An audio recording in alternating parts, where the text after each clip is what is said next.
자, 반갑습니다. 하우패스에서 감정평가 이론 강의를 맡고 있는 오성범 평가사입니다. 다음 주에 이제 학원 2차 시험 설명회가 잡혀 있는데요. 설명회 때 별도의 강의에 대한 소개가 시간 관계상 진행을 못할 것 같아서 이렇게 별도로 좀 강의 소개하는 내용을 담아서 영상을 좀 만들기로 했습니다.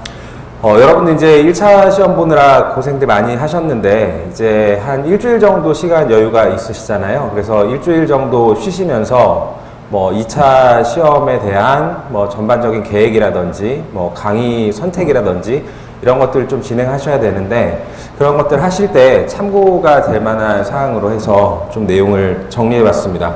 오늘 말씀드릴 내용은요, 일단 간단하게 강사 소개를 드리고요. 그 다음에 감정평가 이론 시험이 어떤 시험인지에 대해서 개괄적으로 좀 설명을 드릴 거고요. 그 다음에 1년 4개월 정도 되죠. 1년 4개월 동안의 강의 일정이 어떻게 잡고 있는지, 그리고 감정평가 이론을 어떤 방법으로 공부를 하셔야 되는지, 그래서 핵심적인 내용 위주로만 간단하게 말씀드리겠습니다.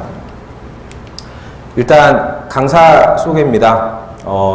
저는 2011년도에 22기로 합격을 했고요. 그때부터 지금까지 그 태평양 감정평가법인 본사에서 근무를 하고 있습니다. 강의는 지금 한 3년 정도 했어요. 3년 정도 해서 간평사 단기 학원에서 지금 강의를 하다가 이제 올해부터 이제 하우패스에서 강의를 시작하게 됐는데 당분간은 강의가 좀 중복될 수는 있을 것 같아요.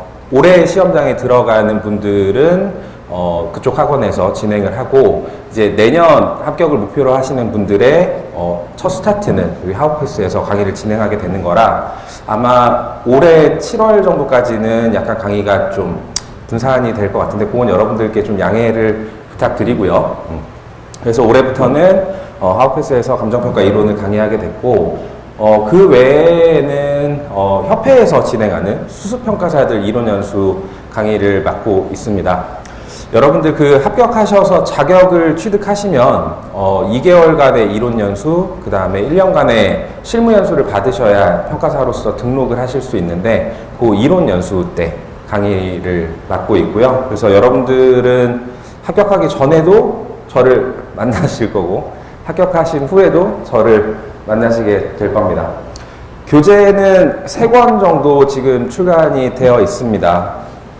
감정평가 이론 기본 강의라고 하는 이 교재는 제가 기본 강의 때 경웅수 평가사님의 감정평가론을 기초로 해서 강의를 진행하고 있는데 그 경웅수 평가사님의 기본서 책을 여러분들이 조금 더 쉽게 이해할 수 있게 만들어 놓은 자료집이라고 보시면 될 거고요. 저 첫 번째 교재는 정식 출간되어 있는 교재는 아닙니다. 그래서 강의의 활용 목적으로만 사용하고 있고요.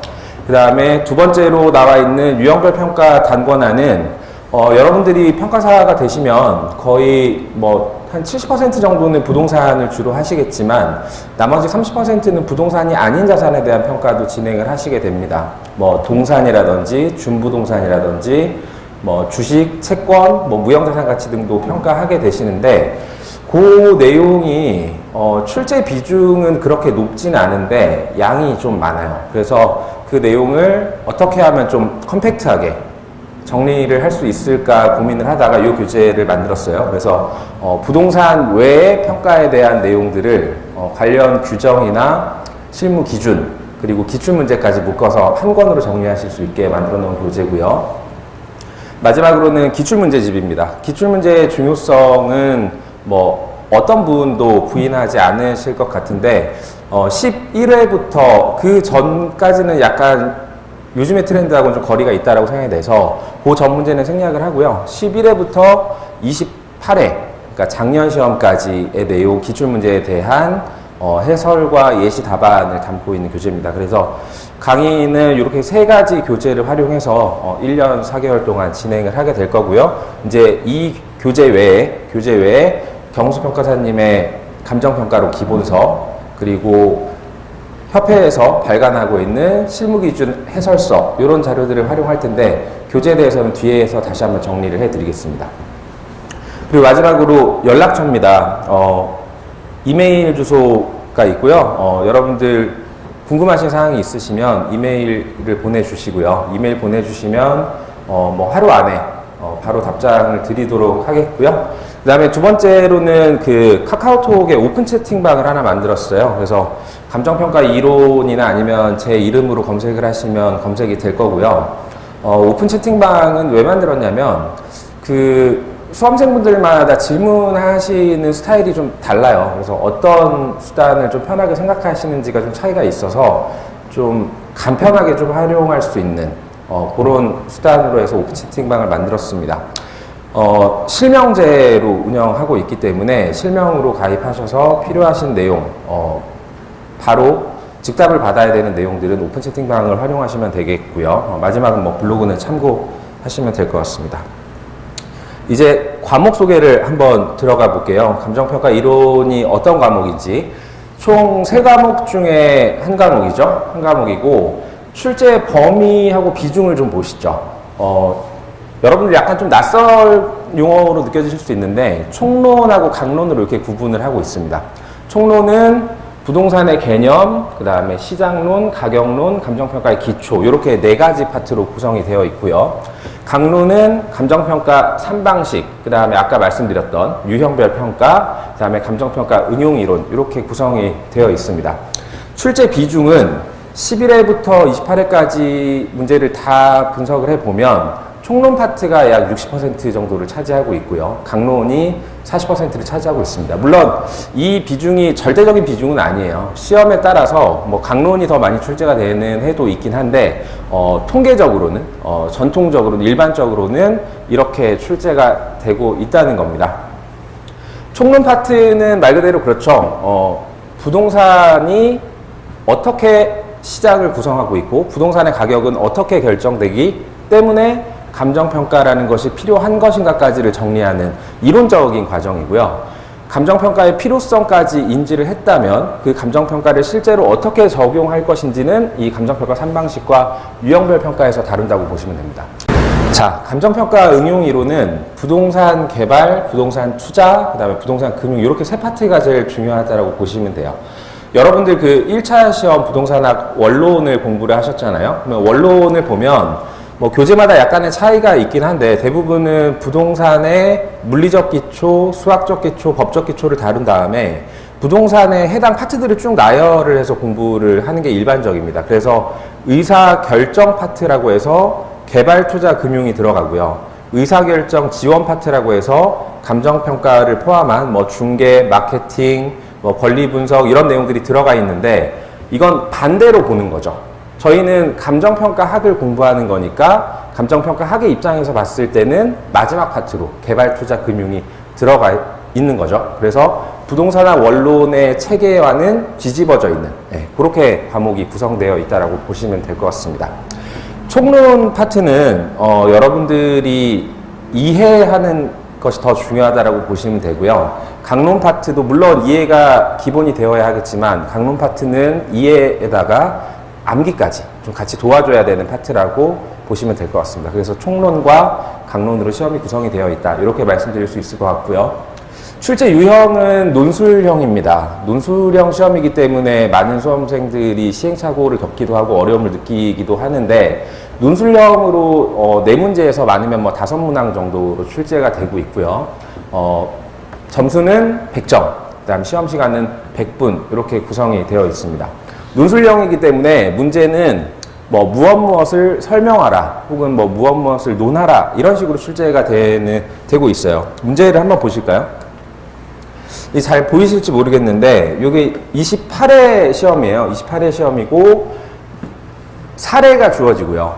해당 사례에 대해서 설명하시오. 그러니까 해당 사례를 논술이니까 논리적인 서술이겠죠. 그래서 해당 사례를 논리적으로 서술하는 문제가 한 문제가 나오고 40점 메인 문제로 출제가 됐어요. 그리고 이 40점 안에 소문항으로 이렇게 3가지 물음이 나눠져 있는 거고요. 요거는 총론 파트의 문제라고 볼 수 있습니다. 문제 2번 시상가액 조정에 관한 다음의 물음에 답하시오. 요것도 사례는 없지만 일반적인 설명형 문제로 30점 구성이 되어 있고요. 마찬가지로 총론 파트. 3번째 정비사업의 관리처분 계획을 수립하기 위한 종우자산 감정평가에 대한 다음 물음에 답하시오. 이것도 총론 문제고 일반 설명형 문제로서 20점 출제가 됐고요.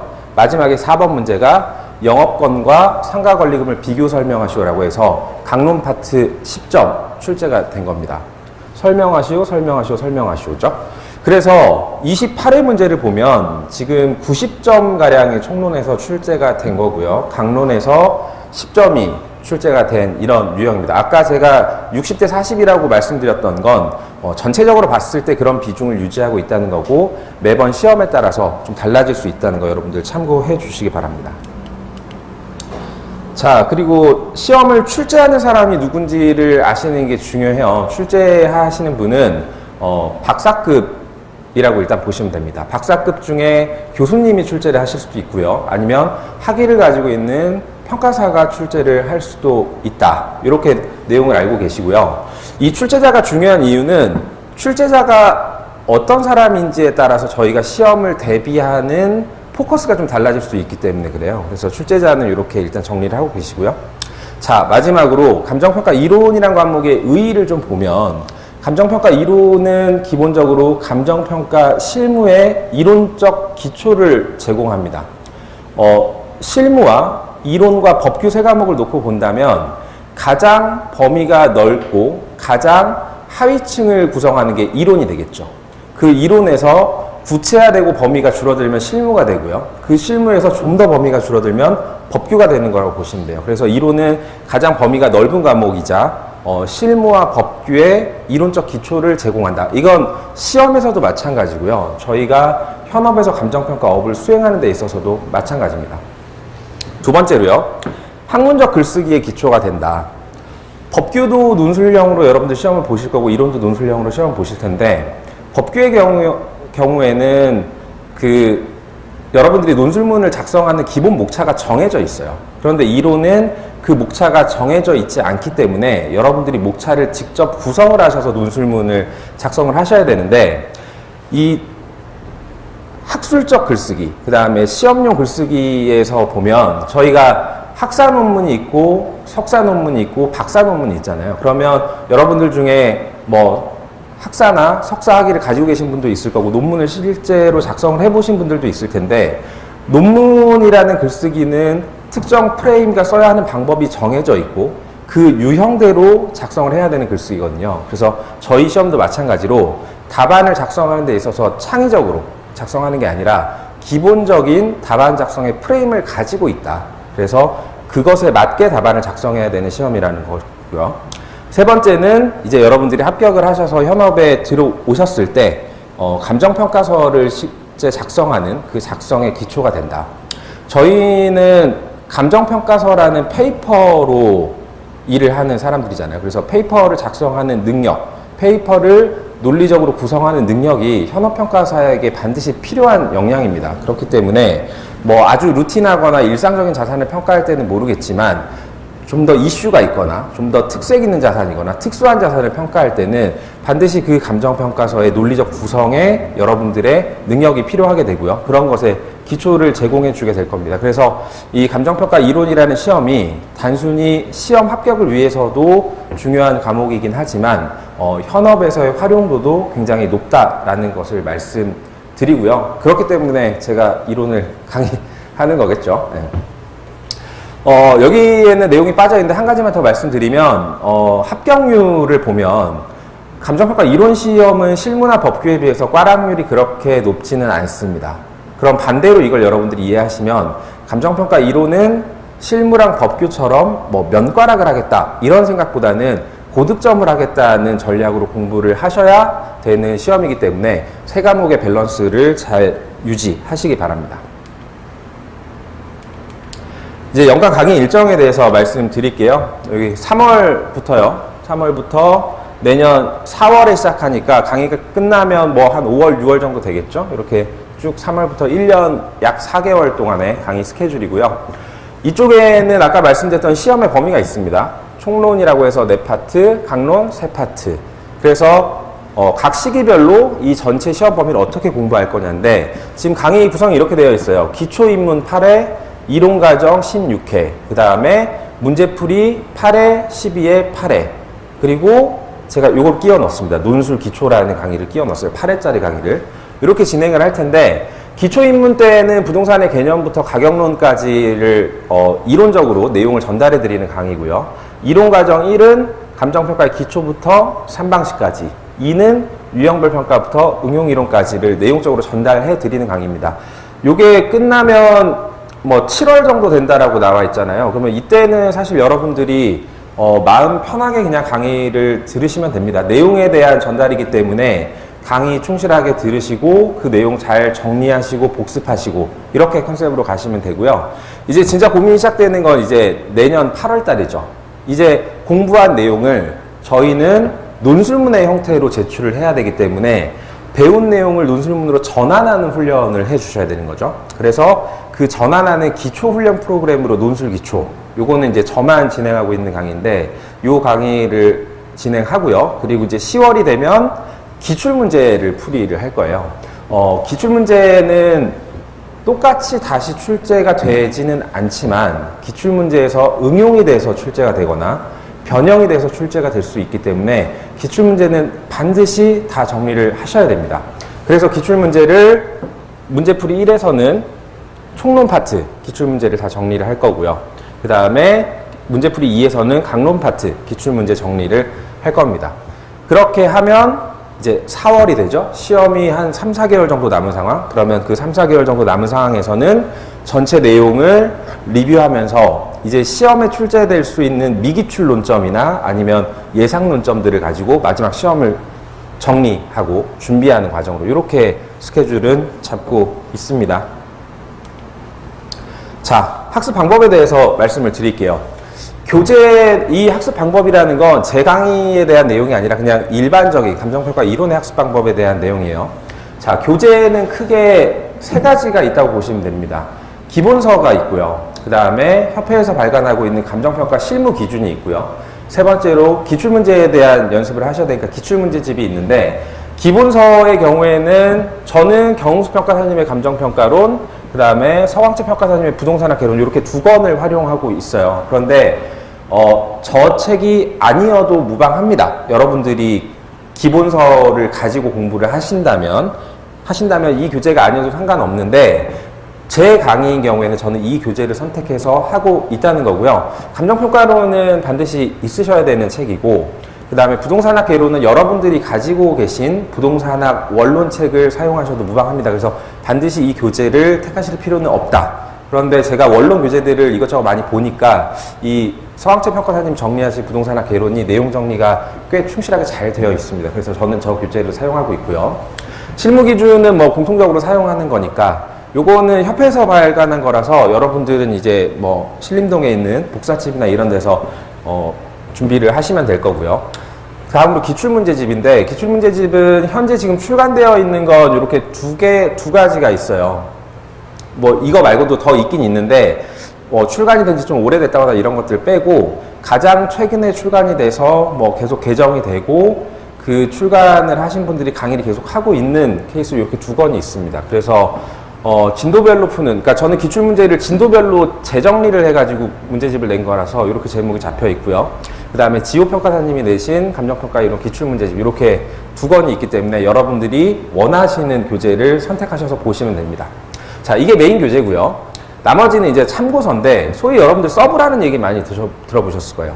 이 서브라는 건 아까 말씀드렸던 이 기본서가 여러 가지 기본서가 있을 거잖아요. 그 기본서들의 내용을 다 중첩적으로 정리를 한 정리집이라고 생각하시면 됩니다.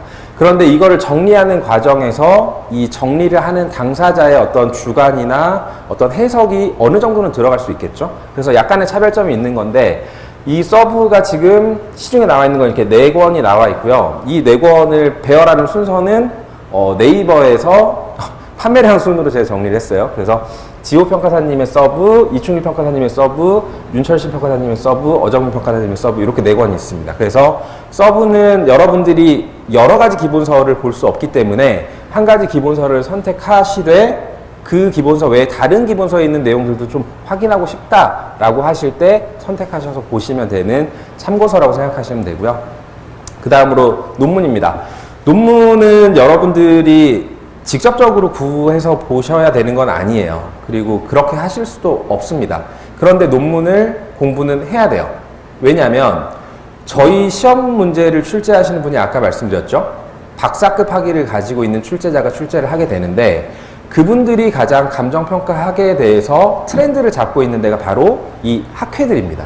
그래서 이 학회들에서 어떤 논의가 오고 가고 있는지에 대해서 이해하고 있어야 저희가 미기출 논점이나 예상 논점을 정리할 때 이 내용들이 필요하게 되는 거죠. 그래서 여러분들이 이걸 직접 정리하실 건 아닌데 강사들이 저 논문을 쭉 정리해서 여러분들한테 전달은 해드릴 겁니다. 그래서 이 내용들이 여러분들 공부에 필요하다는 내용 정도는 이해를 해주시고요. 마지막으로 이제 학습 방법인데 학습 방법은 단원해서 말씀드리겠습니다. 단원해서 말씀드리자면 출제위원 강평이라는 게 있어요. 출제위원 강평이라는 건 저희 시험을 출제했던 출제자가 출제위원이 여러분들의 답안지를 채점하고 나서 남긴 채점평이에요. 그래서 이 채점평이 축적되어 있는 게 있죠. 그래서 그 채점평을 보시면서 여러분들이 공부의 방향이나 공부의 방법을 정하셔야 된다는 거고요. 가장 중요한 학습 방법에 대한 안내서라고 보시면 될 거고요. 두 번째가 합격자들의 합격 수기겠죠. 그래서 이렇게 두 가지를 중심으로 여러분들 학습 방법이나 계획을 세우시고요. 그 외에 필요하신 것들은 이제 강사의 도움을 받으시면 됩니다. 그래서 뭐 수험생 카페에서 뭐 돌아다니는 그런 내용들이나 아니면 주변의 다른 수험생들의 얘기에 여러분들 휘둘리지 마시고 이렇게 인증되어 있는 퍼블릭한 이런 자료들에 기초해서 여러분들 학습 방법을 세우셔야 가장 시행착오를 덜 겪으실 수 있다라는 말씀을 드립니다. 자, 시기별 학습 방법을 좀 말씀드려 볼게요. 아까 연간 강의 일정인데 이 이제 기본 강의를 하는 시점에는 여러분들 전체 이 감정평가학의 체계를 정확하게 이해하시고요. 내용을 이해하시고 그 내용을 정리하시는 것까지가 여러분들이 달성해야 되는 미션입니다. 이렇게 해서 기본적인 내용에 대한 체계, 내용 정리가 끝나신 상태에서 이제 답안을 작성하는 훈련에 들어가시는 거죠. 그래서 이 논술기초 강의 때는 기출문제에 어떤 유형이 있는지, 그 다음에 논술문의 기본 목차를 어떻게 구성해야 되는지 아주 기본적인 사항들에 대해서 트레이닝을 할 거고요. 이게 끝난 상태에서 이제 실제 기출문제 풀이에 들어갈 겁니다. 그래서 기출문제 풀이에 들어가 보면 내가 분명히 내용을 다 잘 정리했다라고 생각을 했음에도 불구하고 잘 안 써지실 거예요, 처음에. 그리고 이 기출문제 풀이를 하는 과정에서 시간의 압박도 있고 암기의 압박까지 있으면 더 엉망진창이 되는 거죠. 그래서 저는 일단 시간 압박 없이 여러분들이 내용을 논술문의 형태로 트랜슬레이션 하는 것을 연습하는 과정에 좀 포커스를 맞추려고 하고요. 이렇게 내용을 잘 정리를 해주면 당연히 이제 암기는 따라오는 거겠죠. 내용에 대한 정확한 이해가 선행이 돼야 암기가 오는 거니까요. 그래서 이 과정을 거쳐서 마지막에 이제 문제풀이 3에서 실전 대비를 하는 과정으로. 그래서 각 시기별로 여러분들이 달성하셔야 되는 미션이 있으니까 그 시기별 미션을 가지고 여러분들 학습 계획을 세우시면 되겠습니다. 자, 이 정도로 해서 이제 강의 소개는 다 드렸고요. 마치기 전에 한 가지만 말씀을 드리면, 저는 강의를 하고 있지만, 학원에서 강의를 하고 있지만, 제 중심은 저는 현업에 있다라고 생각을 합니다. 그럼에도 불구하고 왜 강의를 하느냐는 이게 일종의 지식의 선순환 구조죠. 배우고 그걸 실무에서 활용하고 그 활용한 지식을 정리해서 다른 사람에게 전달하는 이게 지식의 선순환 구조인데 그런 점에서 보면 여러분들과 함께 감정평가 이론을 정리해서 강의하고 하는 게 제 현업에도 많이 도움이 돼요. 늘 타이트한 이론적 긴장감을 가지고 있기 때문에 그렇게 되면 현업에서도 그게 도움이 될 수 있고 여러분들에게도 현업에서 받은 그리고 별도로 제가 공부한 내용에 대해서 여러분들한테 전달을 해드리면 더 양질의 컨텐츠가 여러분들한테 전달이 되는 거라고 생각합니다. 그래서 그런 마음으로 강의를 하고 있고요. 여러분들 1년 4개월 동안 강의 잘 따라주시면 단순히 뭐 시험 합격을 떠나서 여러분들이 현업에서 사용할 수 있는 파워풀한 감정평가 이론을 학습하셔서 차근차근 좋은 평가사로서 성장하실 수 있게 제가 도와드릴 수 있는 만큼 최선을 다해서 도와드리도록 하겠습니다. 자, 한 주 동안 쉬시면서 연간 강의 계획이랑 강의 선택 잘 하시고요. 저는 3월 12일에 개강날 뵙겠습니다. 감사합니다.